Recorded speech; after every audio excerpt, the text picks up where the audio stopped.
আজকে নিজের মাতৃভূমিতে অবতরণ করবেন। দীর্ঘ 17-18 বছর কষ্টকর নির্বাসিত জীবন শেষে আমরা অত্যন্ত আনন্দিত। সারা দেশবাসী অপেক্ষমান তাকে এক নজর দেখার জন্য, দুটো কথা শোনার জন্য। আমরা সেই মুহূর্তের জন্য অপেক্ষা করছি। অবিস্মরণীয় ঘটনা আজকে ঘটতে যাচ্ছে। সারা দেশবাসী সেটা দেখবেন, আমরা দেখব, সারা বিশ্ববাসী দেখবেন। ইনশাআল্লাহ আমরা আশা করি এই মুহূর্তটিকে আমরা ঐতিহাসিক মুহূর্ত হিসেবে পালন করতে পারব।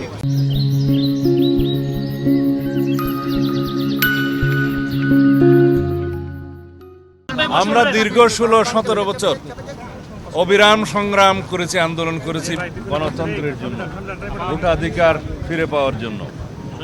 সেই গণতান্ত্রিক আন্দোলনের সমাপ্তি হয়েছে ছাত্র গণ অভ্যুত্থানের মধ্য দিয়ে। ফ্যাসিবাদের পতন হয়েছে, ফ্যাসিস্ট পালিয়েছে, অবরুদ্ধ গণতন্ত্র অবমুক্ত হয়েছে। আমরা সেই রকম একটি আবহে আজকে একত্রিত হব।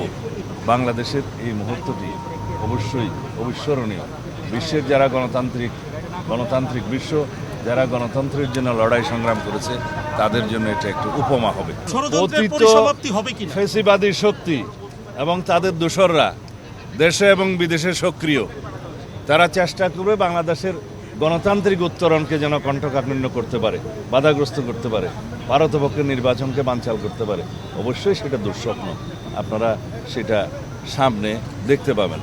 যারা এই সমস্ত অগণতান্ত্রিক প্রক্রিয়ায়, সন্ত্রাসী কায়দায় বাংলাদেশের গণতান্ত্রিক অগ্রযাত্রাকে বাধাগ্রস্ত করতে চাইবে, তাদেরকে আমরা সম্মিলিতভাবে সকলকে নিয়ে প্রতিহত করব ইনশাআল্লাহ। আমরা দেশবাসীর কাছে সহযোগিতা কামনা করি।